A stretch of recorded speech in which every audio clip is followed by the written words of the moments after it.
Le Ramadan Encore Genève ainsi que son bar et restaurant The Hub vous accueillent du lundi au vendredi autour de plats et cocktails savoureux.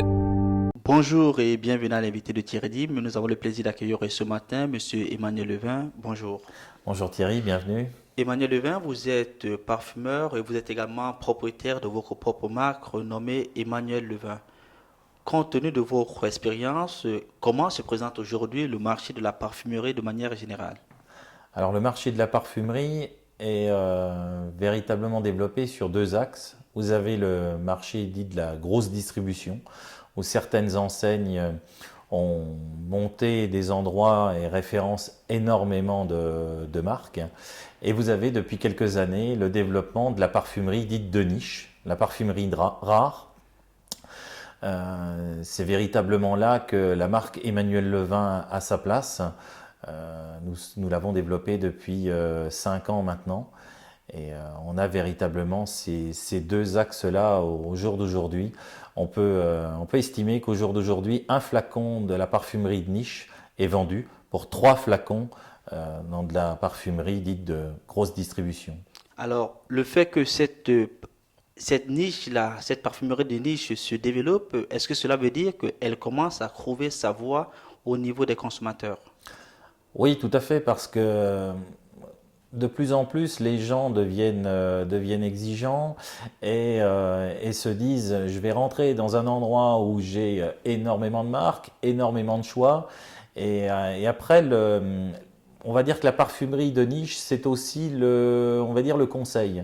Quand quelqu'un va rentrer dans une parfumerie haut de gamme, où vous aurez vraiment les marques qui seront valorisées avec des espaces, les gens seront quand même conseillés et pourront se dire, voilà, là c'est vraiment un parfum qui est dit haut de gamme, que je peux essayer, tester, et je vais avoir le conseil qui va aller avec. Dans les autres parfumeries, la parfumerie dite de grosse distribution, vous aurez énormément de choix, ça c'est vrai, mais peut-être moins de conseils et des marques qui seront maintenant connues depuis des dizaines d'années. Alors, si on revient toujours au niveau, par exemple, de la parfumerie de luxe et de niche, en principe, on associe la parfumerie de niche à quelque chose d'assez luxueux parce que ce n'est pas comme à la portée de tout le monde. Est-ce que finalement, ce n'est pas un produit pour les riches? Non, on ne peut pas dire que ce soit un produit pour les riches. C'est un produit qui est haut de gamme, hein, ça c'est certain. C'est un produit qui coûte relativement plus cher qu'un parfum qu'on va trouver dans la grande distribution. Mais à la limite, je dirais qu'il vaut mieux s'offrir un parfum et mettre un peu plus d'argent et le tenir un peu plus longtemps que de s'acheter, on va dire, plusieurs flacons et puis que le parfum, entre parenthèses, soit de moins haute qualité. Donc après, c'est une question je dirais vraiment de personne. Si les gens vraiment veulent avoir quelque chose on va dire, de précis et déjà un petit peu à soi par rapport aux autres, c'est déjà un pas vers la personnalisation. Bon, revenons également peut-être au niveau, par exemple, de vos remarques. Qu'est-ce qui distingue vos remarques, vos parfums des parfums qu'on trouve, par exemple, dans la grande distribution? Alors, chez Emmanuel Parce que Levin, finalement, c'est juste un parfum. oui, tout à fait. Chez Emmanuel Levin, on met un point d'honneur véritablement à travailler les belles essences, les belles choses. J'aime à dire qu'on est plus chez nous artisans.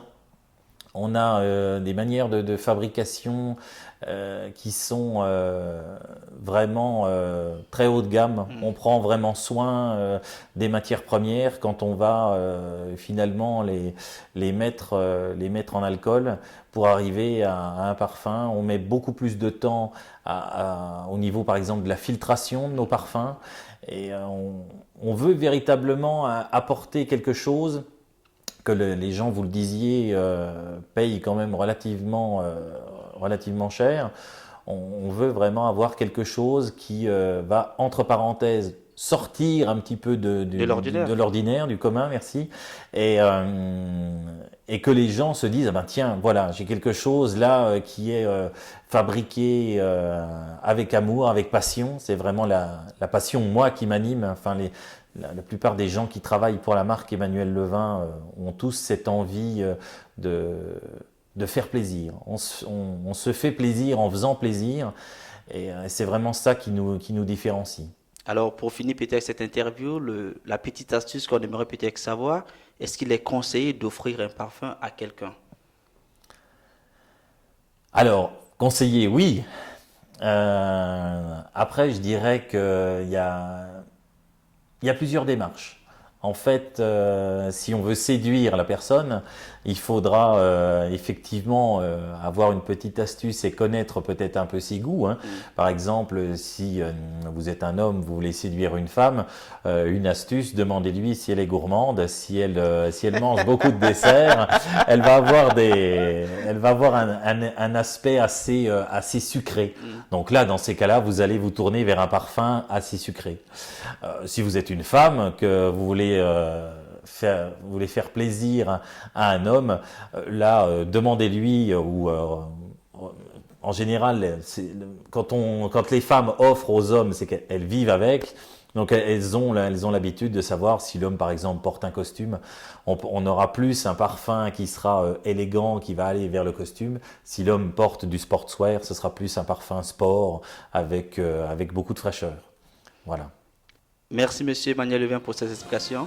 Merci Thierry. Quant à vous, nous vous donnons rendez-vous très prochainement avec un nouvel invité. Au revoir.